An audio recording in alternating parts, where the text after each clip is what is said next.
Hi, and welcome back to the Therapeutic Properties of Essential Oils with me, Jennifer Langsdale. We're going to take a short introduction through my PowerPoint presentation this afternoon to give you a quick overview about some basic properties of essential oils. We're going to start with what makes sense as an essential oil. What is the actual definition?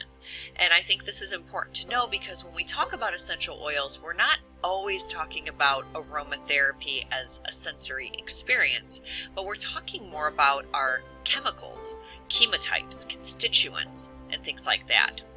So our professor this semester gave me his personal definition of what an essential oil is because I was a little confused compiling all the different definitions that were out there from our various texts. He came up with essential oil as a mixture of volatile hydrophobic compounds extracted from the plant material via distillation, expression, or enfleurage. I really appreciate that definition because it really brings together the fact that essential oils are coming from plant material, but also how they are taken from the plant and turned into the chemicals that we used called essential oils. Some therapeutic benefits of essential oils are they're very powerful at treating infection and resistance to bacteria. So right now we understand that there's sort of an epidemic of antibiotic use, and this overuse is causing resistance and becoming a bit scary on a global level on how we're going to be treating a certain amount of disease through the body. So we know that infection and resistance to antibiotics is a known threat, and that plant medicines that were used, and I talked a little bit about this in my first presentation about global use of aromatherapy, but that plant medicine is old medicine, and we're sort of relearning and reinventing the wheel just a little bit when it comes to the use of plant medicine. So we know that there's many therapeutic properties for the use of plant medicine by using herbs and plants, but the essential oils are the heightened components and compounds of the use of these plant medicines. So it's important to know that when you use an essential oil that there is, again, this sense of sacredness and this sense of devotion to the plant itself. So this is very important when you start to use your oils therapeutically. Really respect the source that they came from. Essential oils are usually breathed or absorbed through the skin. We don't recommend taking essential oils internally unless you have somebody who's very well versed in that subject matter. But for the efforts of what we're trying to accomplish today, most of what we're talking about is going to be oils that can be taken through the skin as the largest organ in the body, or oils that you could use in your diffuser at home. A very nice quote, and I included the link to a wonderful article, a very large article, full of wonderful information about the therapeutic benefits of essential oils. Here's a quote from this article that was very powerful. Of the 98 essential oils recommended for dermatological use, 88 are endorsed for treating skin infections. Of these, 73 are used for bacterial infections, 49 specifically for acne, 34 for fungal infections, and 16 for viral infections. There's 98 choices already, and even more than that, but 98 choices already of how you could treat something happening in the body through the use of essential oils and therapeutic use. So we'll start with the principle of pain relief. I know as a yoga teacher, the general amount of my yoga students come in to treat some kind of pain, some kind of uncomfortability in the body, whether it be lower back pain, pain in the joints, shoulders, arthritis. Out here, fibromyalgia is sort of something that's unfortunately being diagnosed in massive amounts, and I think it's just a way sometimes of diagnosing chronic tension and inflammation in the body, whether it's through stress, anxiety, or the foods that we're eating, or maybe the pollution in our environment. It seems in Northeast Ohio area that everybody who walks into my yoga studio tells me that they have some sort of tied to anxiety, stress, or autoimmune disorder. So in general, we use essential oils maybe in our diffuser, or maybe we're using them in a balm or a salve that our students can enjoy, that we rub on the skin during their relaxation time. But we know that essential oils are very, very powerful for treating pain relief. So in general, we're looking for oils that are going to increase circulation and oils that are going to be helping aid inflammation. So if you watched the first video by Doreen Peterson in Module 3, where she made a lovely body lotion, she included some of these oils on this list. I specifically remember black pepper, knowing that black pepper is heating and warm and spicy. So without even knowing the chemical components and just knowing the gauge on how the scent reacts under my nose, kind of gave me a good key in that was going to be helpful to relieve tense muscles. So the list that I put together for you here is in no way complete, but just suggestions. Basil, black pepper, clary sage, cinnamon leaf, geranium, juniper berry, peppermint, lemongrass, rosemary, and thyme are just a few of the more common and I think affordable oils out there. So the method of use when we're using things that are going to help to reduce pain and inflammation in the body would be spasm, irritation. We're looking to interrupt those pain impulses. So we want to make sure we're using oils that we can apply to the skin, but in a good carrier oil, so that way we're not irritating the skin. And it was recommended through our many texts that we use St. John's wort, olive oil, and comfrey, because those are actually carrier oils that help with inflammation.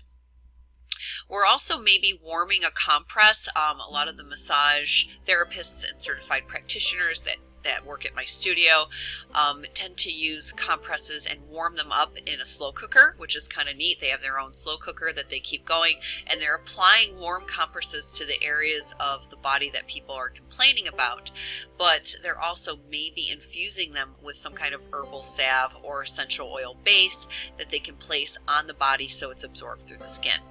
We recommend that, again, this is only for topical use, and you wouldn't be using this on open sores or wounds or anything like that, that this is just really to place on an area of the body that someone might feel pain. Oils that are antifungal are going to help with the prevention of fungal growth. So certain oils that you'll be looking for are going to contain the constituents of aldehydes or monoterpene alcohols. So we're looking for things that have citral maybe in them as a component, and oils that are rich in aldehydes, which are like cinnamon, lemongrass, eucalyptus, but those can be a bit skin irritating. So if you're looking to apply directly to the skin, we recommend tea tree or geranium because they're well tolerated by the skin, and tea tree can be applied to the skin in small amounts over an infrequent period of time. Neat means without the use of a carrier, so directly to the skin. This would be good for toenails, athlete's foot, maybe as a salve. You could rub that on and then put a sock or stocking over the foot. But also I do tend to use tea tree directly to the skin for blemishes or breakouts or even bites, like mosquito bites, things like that. So there's many uses for those specific oils. Again, as a yoga teacher, we're using a lot of oils to help uplift the spirits or calm the mind. So the many therapeutic benefits of aromatherapy science in general usually consists of some sort of form of stress relief. So these are going to be your neurological oils or your central nervous system relaxers. So per the Natural Medicines database, which is a wonderful database that if you haven't yet explored, I highly recommend, they say that the vaporized essential oils of aromatic plants are used to elicit physiological and pharmacological effects, sorry for stumbling on the big words, including feelings of relaxation, stress relief, calming, and other effects. Molecules from the vapor bind to the olfactory receptors in the nose, sending signals to the brain via olfactory nerve. So even though we're not, let's say, applying these oils to the skin, and we can, but we're just smelling them in the air, we are reaping immense therapeutic benefits mentally and emotionally from these essential oils. So stress, as we know, can cause anxiety to our nervous system, and that increases muscular tension and stress, chronic fatigue, high blood pressure, headaches, migraines, poor emotional and mental health. Again, this is a huge thing people come in for a prescription for at the yoga studio. We're always writing yogic prescriptions for anxiety and stress. And we know anxiety and stress are connected to every dis-ease in the body. So aromatherapy can really help us.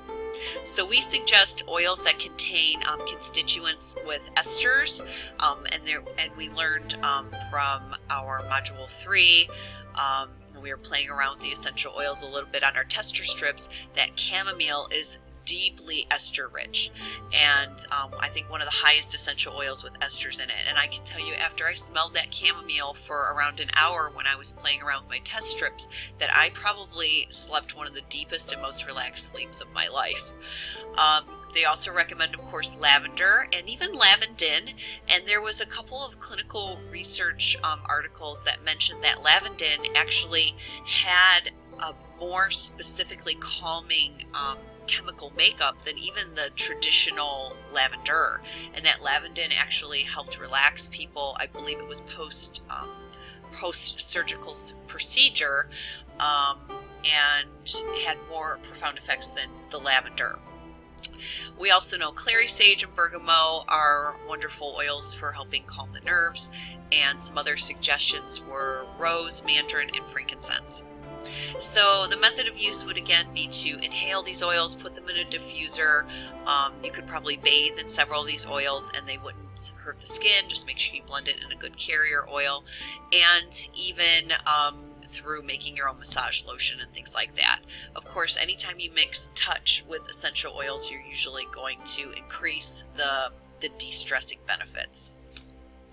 Antibacterial oils, of course, are going to be against the fight of bacteria, so we're going to want to use these around the house when people are falling sick, or you're in an environment that maybe you work in a hospital or medical environment. I know I run oils all the time that are antiviral and antibacterial and antimicrobial at the studio, because people will come in with common colds and there's a lot of people together in one room, or they're working in corporate America and they're bringing all those germs into the studio. So I have to say, running the essential oils and the diffusers throughout the studio has been really beneficial to us as a yoga community and keep people well and keep from the spread of disease.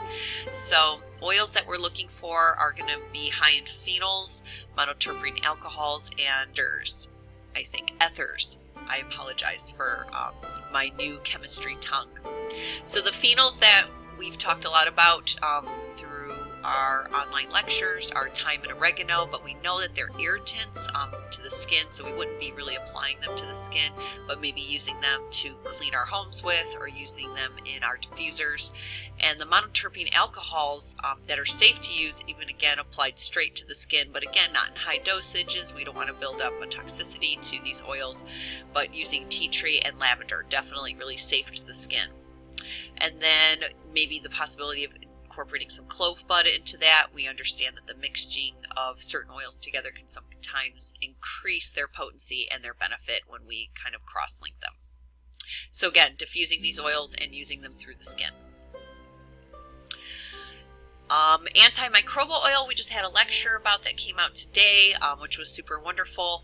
And we understand that these are the oils that are going to aid in the killing of microorganisms. And these are some big topics through clinical research right now, as we talked about antibiotics being less and less likely to help you cure common disease.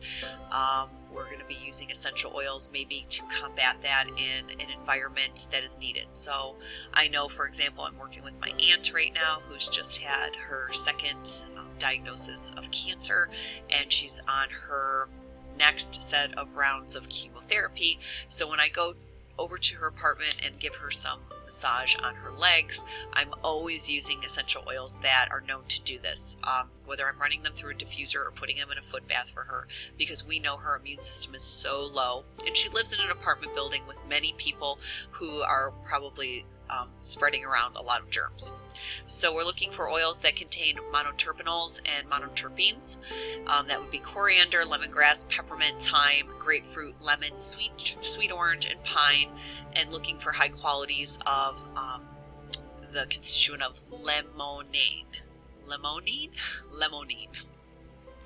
The method of use for these oils are going to be through inhalation and diffusion, and of course maybe cream for a localized application. So one other quote I wanted to share with you is that by reviewing the aromatherapeutic literature, at least 1,500 possible combinations made up of 2 oils could be identified for dermatology alone. This brings forth the question as to the antimicrobial effect of the overall combination. After all, if essential oils are to be investigated as options to curb antimicrobial resistance, the aim of combination therapy should be to broaden the spectrum of antimicrobial activity and prevent development of additional resource occurring. So within this, we did get assigned a wonderful article to read about the use of essential oils against drug resistance bacteria, and I wanted to include that in here, that there was a study done in a hospital setting where they were running lemongrass oil for it looked like 9 months consistently in a I believe it was a burn unit. Yes, a burn unit. And they saw a huge decrease of MRSA infection. And when they took the lemongrass oil away, then all of a sudden they resulted in an outbreak. So just there's power alone in the proof that essential oils do work. So there are a few other benefits that I just wanted to kind of just check off the box, which would be that you could use these essential oils therapeutically for insect bites or repellents. I think that's important because people are always wanting to spray bug spray on my kids in the summer, and I'm always pleased telling them no, because I pack my own in my purse, and they seem to be pretty effective. You just have to remember that you don't want to use citruses when the kids are out in the sun because of the ability to photosynthesize on the skin, and also oils that aren't as volatile, that are actually going to stick and stay, otherwise you're going to be spraying yourself quite a bit. And to remember too that these oils act, some of them specifically act as antioxidants, so they're good preservatives, and they're being used in the culinary world and as a way to assist keeping out bacteria out of our food. So I thought this would be sort of a fun thing for you guys to do if you watched this and you wanted to do a little bit more research for things that you could use around the house. I'm all about essential oil first aid kits. It's probably one of the first ways that I really started to explore the chemistry of essential oils on my own, and that was to put together a first aid kit that I knew that would be safe for myself and my smaller children, and things that I could carry around with me in the summertime, either in my purse or in my car.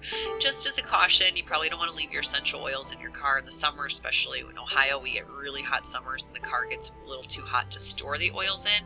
So if you're going to bring your first aid kit with you, probably throw it in your backpack and keep it on your body with you as much as possible. And you could always throw it in a refrigerator if you're out and it's a hot day. So what I recommend is oils like peppermint, tea tree, lavender, geranium, and eucalyptus make their way to your first aid kit. I would be really excited to hear which oils would be in your first aid kit, and maybe if you want to fill in the blank on why I chose those oils, because each oil in that kit would be suitable for treating insect bites, small burns, scrapes, little wounds, or even if you're stressed out, you've got a long travel ahead of you and you're stressed out, or you're at the airport, let's say, for example, your flight's delayed, or even you ate something, or you got a little car sick for nausea and stomach. So maybe you could go ahead and fill in the blank on those and make a little fun thing out of it, and tell me what's inside your first aid kit. I included, of course, the resources that were chosen to make this little presentation. It was overwhelming, the amount of information that is out there, and I almost had to stop myself because I knew that we only had a certain amount of time to put this presentation together. But going forward, I hope to make more videos like this to help us on our journey to seeking aromatherapy as a more common use in our lives. And of course, paying homage to the musical credit for this video. I wish you all a wonderful and blessed day. Namaste to you. I look forward to hearing your feedback.